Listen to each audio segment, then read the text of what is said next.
I de sidste 3 sæsoner, der har Arsenal altid været et toerhold. Men efter så mange år, der har de endelig vundet Premier League og fik en anden plads i Champions League og kom også ret langt i begge de 2 engelske cups. Derfor har jeg nu en sæson til at vinde det triple med Arsenal. Kan det lade sig gøre os? Til videoen og finde ud af det. Okay, så vi er inde nu, og holdopstillingen ser jo egentlig ret simpel ud. Men der er selvfølgelig nogle spillere, vi skal bare starte med at sælge.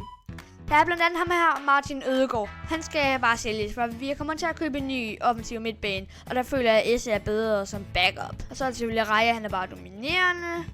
Jeg synes, kommer vi 100% også til at sælge. Jeg kan ikke lide ham. Han er bare virkelig dårlig for Arsenal. Men lad os bare lige starte med at kigge lidt på nogle forskellige ting. Der er nemlig nogle spillere, vi skal have solgt. For eksempel skal vi sælge Gabriel Jesus. Det har jeg allerede fortalt det en gang. Og Gabriel Martinelli skal vi selvfølgelig også sælge. Og ja, så er der også nogle andre spillere, vi skal have solgt. Blandt andet Ben White. Han har bare brug for en ny klub. Han kan ikke være i Arsenal længere.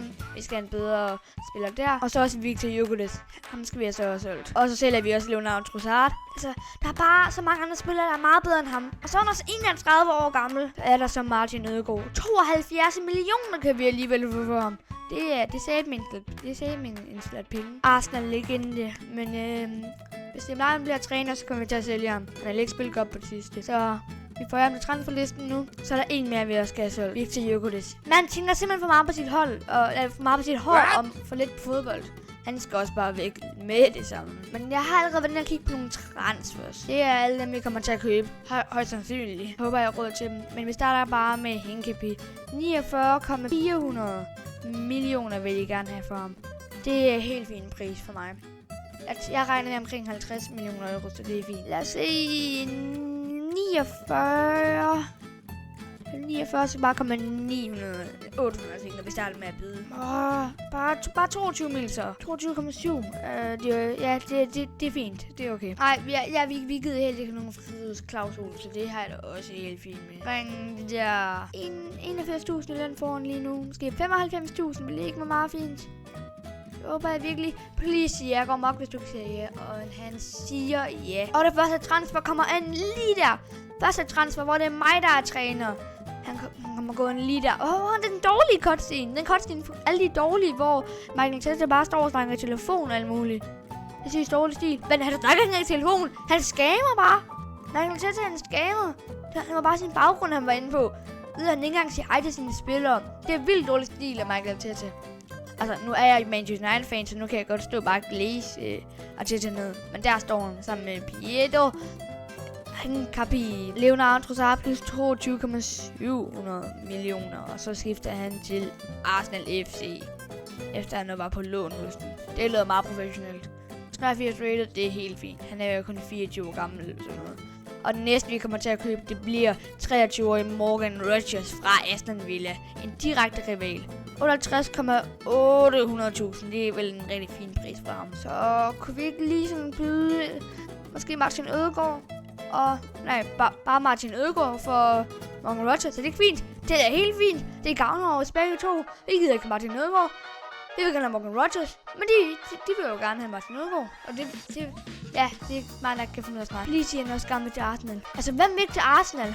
Jeg ved ikke, men altså, er andre personer end mig. Jeg tænker bare, at du er en nøglespiller. Vi skal jo ind og vinde et triple, så det skal virkelig nogle store transfers, vi skal lave.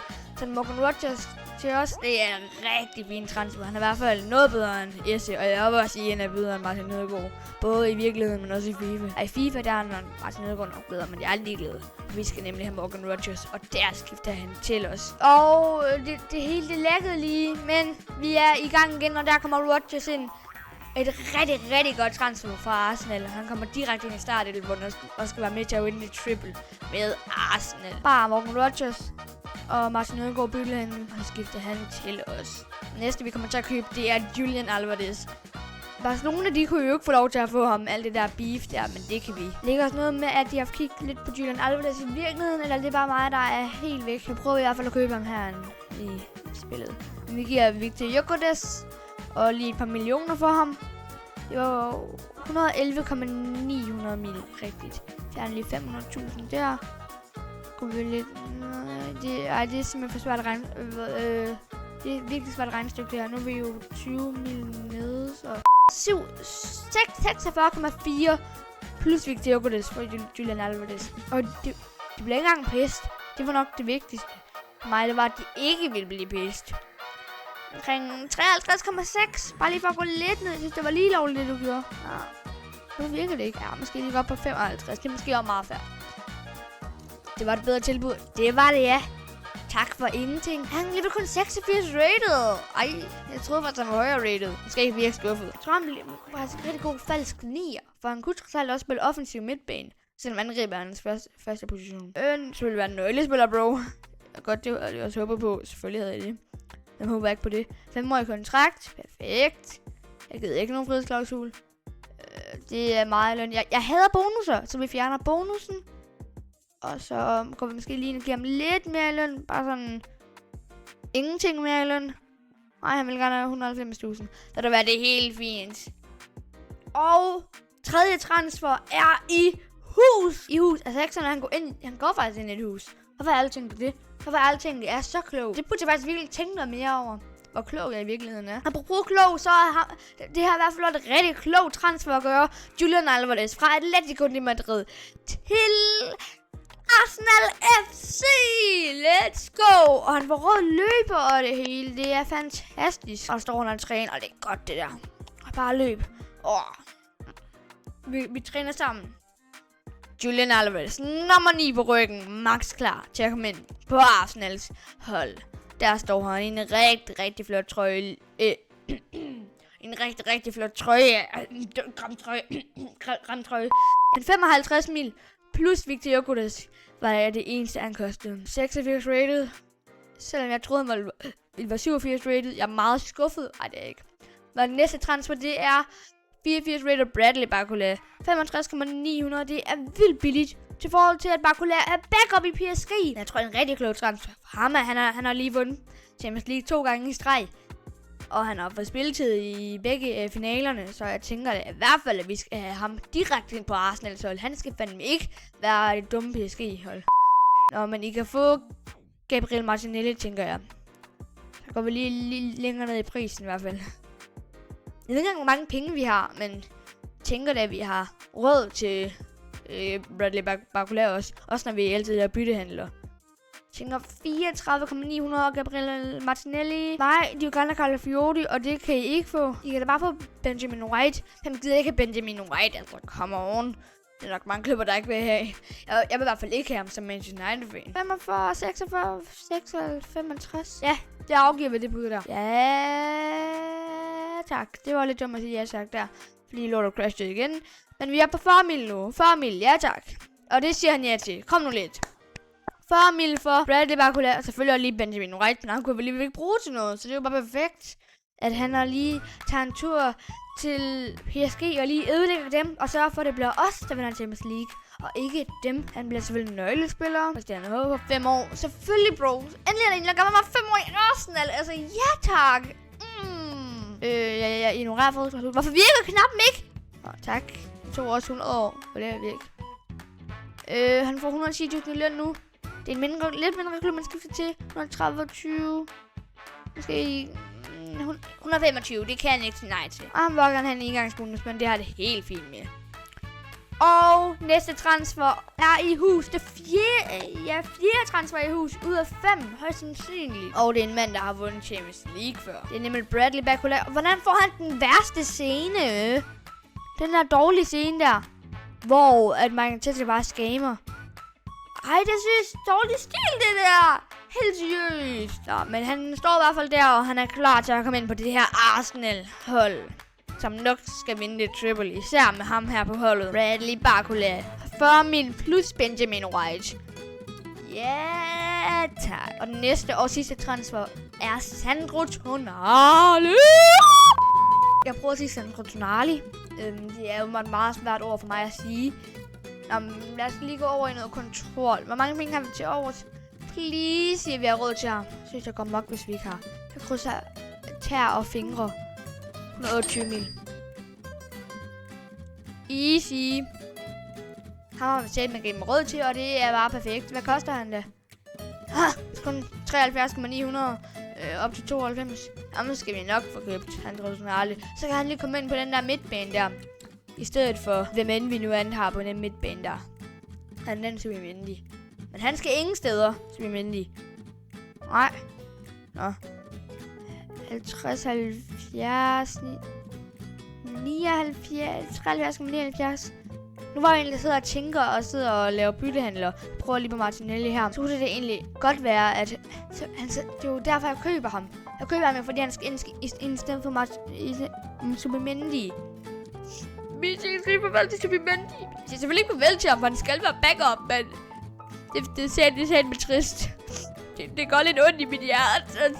Subimendi, den stjernekongen spiller.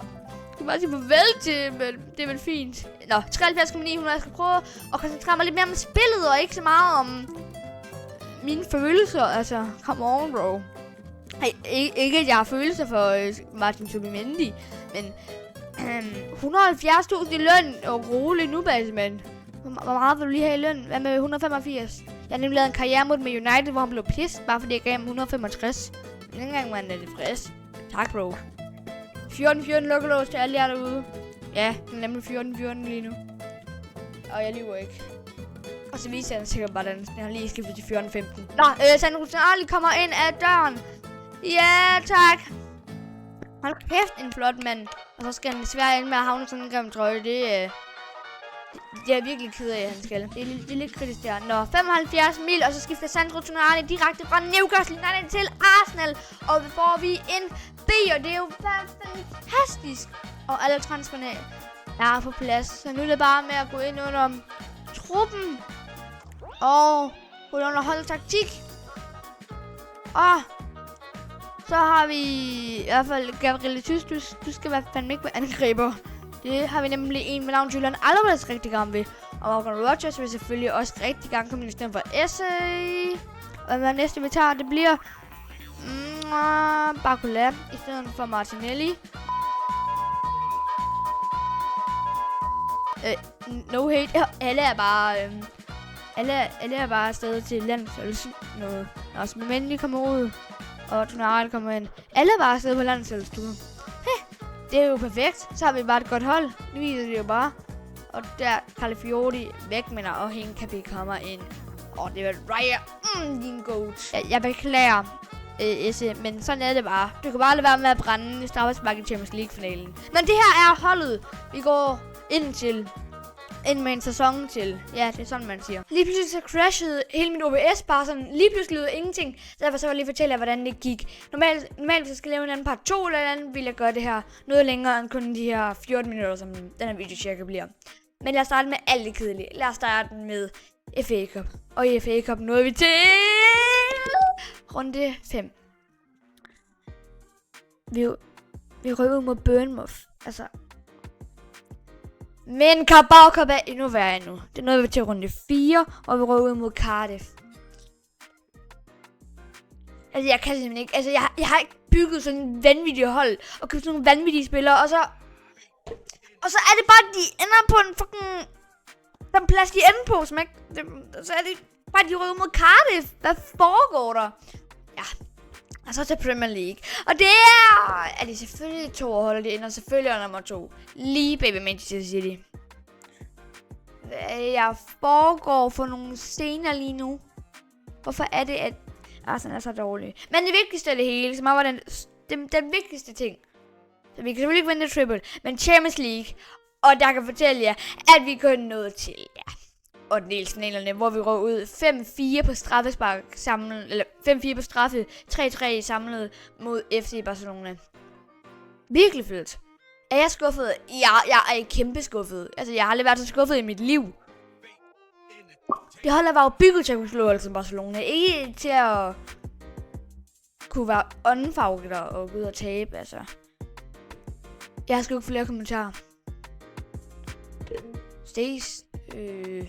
Hvilket hold skal vi gøre der med næste gang? Så håber jeg noget i videoen. Ej.